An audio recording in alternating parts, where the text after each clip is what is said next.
심지가 견고한 자가 누리는 복, 심지가 견고한 자가 누리는 복이라는 제목으로 말씀 전하겠습니다. 여기 심지가 견고한 자라는 이 말은 어떤 상황 가운데 있을지라도 마음이 요동하지 않고 언제나 일관되게 하나님을 의지하는 자다라는 그러한 뜻을 가지고 있습니다. 이러한 자가 하나님 앞에서 복을 누린다라고 오늘 본문에서 말씀하고 있습니다.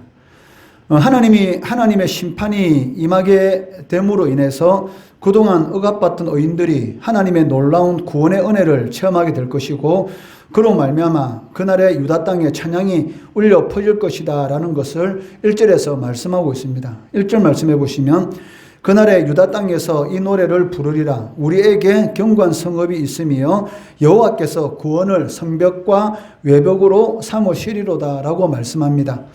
여기 구원을 성벽과 외벽으로 삼으신다라는 이 말은 이 성에 거주하는 사람들을 보호하는 것이 돌이나 흙으로 지어진 건축물이 아니고 하나님의 구원의 능력이다라는 것을 말씀하는 것입니다. 이는 하나님께서 하나님의 백성들을 가장 안전하게 보호해 주신다라는 그런 의미를 가지고 있습니다. 하나님의 백성들이 언제 가장 안전합니까? 바로 하나님의 품 안에 있을 때에 가장 안전하다라는 그런 의미로서 구원을 성벽과 외벽으로 삼으신다라고 말씀하고 있습니다. 다윗은 하나님에 대해서 무엇이라고 고백하고 있습니까? 여호와는 나의 힘이시고 나의 반석이시고 나의 피난처가 되시고 나의 도움이 되신다라고 말씀하시는 것처럼 오직 하나님 안에 있을 때만이 성도의 삶이 가장 안전하다라는 것을 말하고 있습니다. 그리고 이러한 찬양 속에 묘사되는 성읍은 문을 활짝 열어놓고 있습니다. 그리고 그 문을 통해서 들어가는 사람들에 대해서 의로운 나라다라고 호칭하고 있다는 것입니다. 2절 말씀해 보시면, 너희는 문들을 열고 시리를 지키는 어려운 나라가 들어오게 할지어다 라고 말씀합니다. 여기 성읍의 문이 열려 있다라는 것은 구원의 문이 모든 사람에게 열려 있다라는 것을 말하는 것입니다. 그러나 구원의 문이 활짝 열려 있다고 해서 모든 사람들이 그 안으로 다 들어가는 것은 아니라는 것입니다. 청함을 받은 자는 많지만 택함을 받은 자는 적기 때문에 문이 활짝 열려 있다고 해서 모든 사람이 그 안으로 들어갈 수 있는 것도 아니고, 또 그 문 안으로 들어갈 수 있는 믿음은 모든 사람의 것이 아니기 때문입니다. 데살로니가후서 3장 2절 말씀해 보시면, 또한 우리를 부당하고 악한 사람들에게서 건지시옵소서 하라. 믿음은 모든 사람의 것이 아니니라 라고 말씀하고 있습니다. 아무리 구원의 문이 활짝 열려 있다 할지라도 그 구원의 문으로 들어갈 수 있는 이 믿음은 모든 사람의 것이 아니기 때문에 모든 사람들이 그곳으로 들어갈 수 있는 것은 아니라는 것입니다. 하나님의 약속을 믿음으로 하나님께서 의롭다라고 선언하신 그러한 사람들만이 영광스러운 성읍으로 들어가게 된다는 것입니다. 이처럼 성읍에 들어가는 은혜를 입은 자들을 이사야 선지자는 심지가 견고한 자다라고 부르고 있습니다. 그리고 그들에게 하나님께서는 평강에 평강을 더하신다라고 말씀하고 있습니다. 3절 말씀해 보시면, 주께서 심지가 견고한 자를 평강하고 평강하도록 지키시리니 이는 그가 주를 신뢰함이리니 라고 말씀합니다. 그렇다면 이 성도로서 이런 많은 유혹과 시련에도 타협하거나 굴복하지 않고 어떻게 심지가 견고할 수가 있습니까? 사람들은 누구나 어려운 상황 가운데 떨어지게 되면 그 마음이 흔들리고 요동하고 하나님의 약속에 대한 그런 이런 의심이 생길 수도 있습니다. 그런데도 불구하고 그 많은 유혹과 시련 가운데서도 타협하지 않고 굴복하지 않고 온전히 하나님을 바라볼 수 있는 그런 은혜가 어떻게 가능하겠습니까? 그것은 전적으로 하나님을 신뢰할 때만이 그것이 가능하다라고 말씀하고 있다는 것이죠. 3절 하반절에 보시면, 이는 그가 주를 신뢰함이니이다. 즉 주님을 신뢰하는 자들만이 어떤 상황 가운데 있을지라도 심지가 견고한 자, 즉 요동하지 않고 전적으로 하나님을 바라보게 된다는 것입니다. 그리고 이러한 자에게 하나님께서는 은혜를 베풀어 주시는데 그 은혜가 무엇입니까? 평강하고 평강한 은혜, 즉 어떤 상황 가운데 있을지라도 흔들리지 않는 그런 평안의 은혜를 베풀어 주신다라고 말씀하고 있습니다. 불확실하고 변수가 많은 세상 가운데서 우리가 살아가고 있습니다. 이런 세상 가운데서 많은 사람들을 이처럼 흔들리지 않는 평강을 구하고 있습니다. 그리고 평강을 얻기 위해서 나름대로 최선의 노력을 다합니다. 그렇지만 이 평강이라는 것은 하나님을 신뢰하는 마음이 흔들리지 않는 그런 상태를 의미하고 있기 때문에 세상의 어떤 수단과 방법을 동원한다 할지라도 이 불안감을 해소해 주지는 못한다는 것이죠. 왜? 이러한 평강이라는 것은 오직 하나님으로부터 나오는 것이기 때문입니다. 즉 하나님을 전적으로 신뢰하는 자에게만이 흔들리지 않는, 요동하지 않는 그런 은혜를 베풀어 주신다는 것입니다. 그래서 이사야 선지자는 절대로 흔들리지 않는 영원한 반석과 같은 하나님만이 평강의 근원이고 신뢰의 대상이시다라고 강조하고 있습니다. 4절 말씀해 보시면 너희는 여호와를 영원히 신뢰하라. 주 여호와는 영원한 반석이심이라 라고 말씀합니다.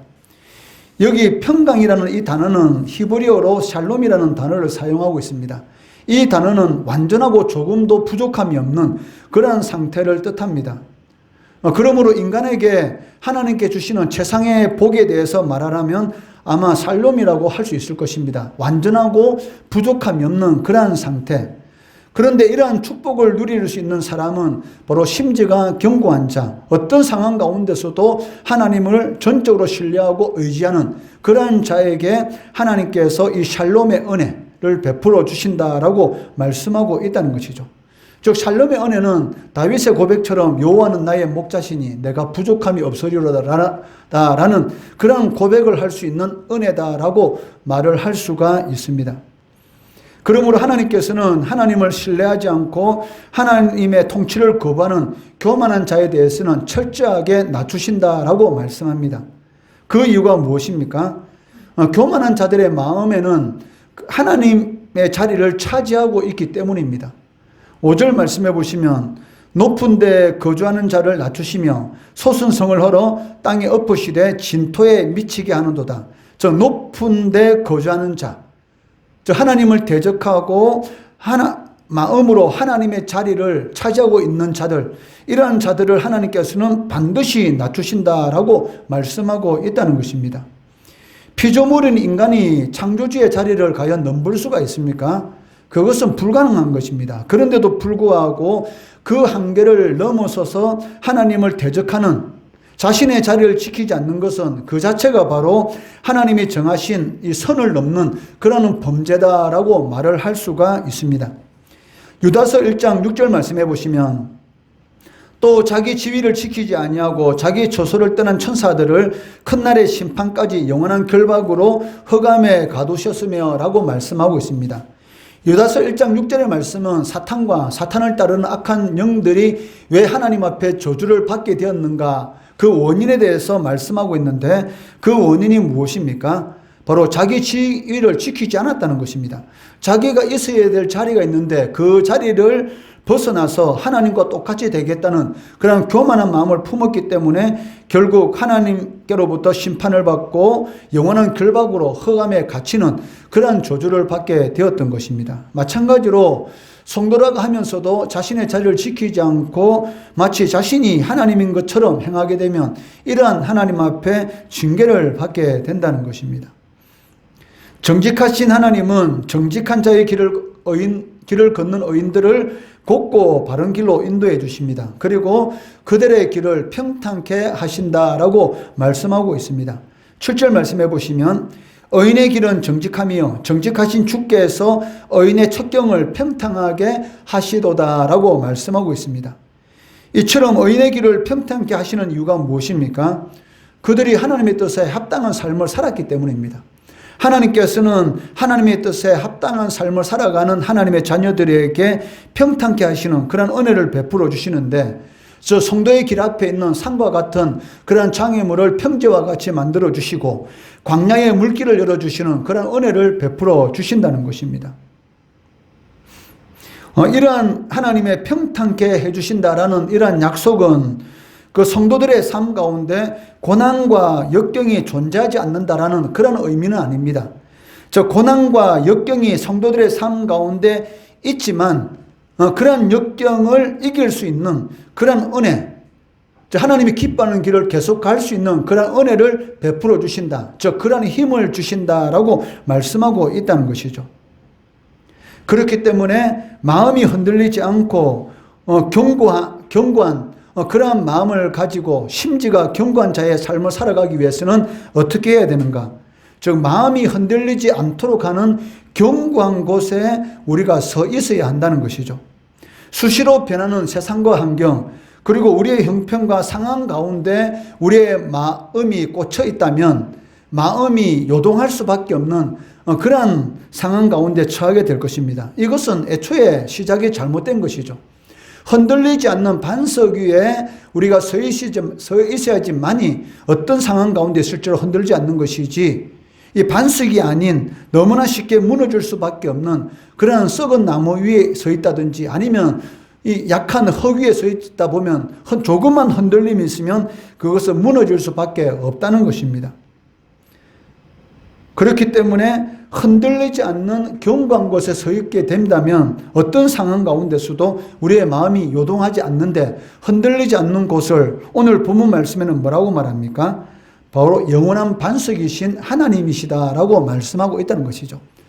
그렇기 때문에 성도들은 하나님께 모든 초점을 맞춰야 됩니다. 인생의 기준을 하나님께 맞춰야 되는 것이고, 인생의 모든 목적을 하나님께 맞출 때만이 어떤 상황 가운데 있을지라도 요동하지 않는 그런 길을 걸어갈 수 있고, 이를 통해서 심지가 견고한 자가 누리는 그런 평탄함의 은혜를, 장애물을 제하여 주시는 그러한 하나님의 은혜를 우리가 누릴 수가 있다는 것이죠.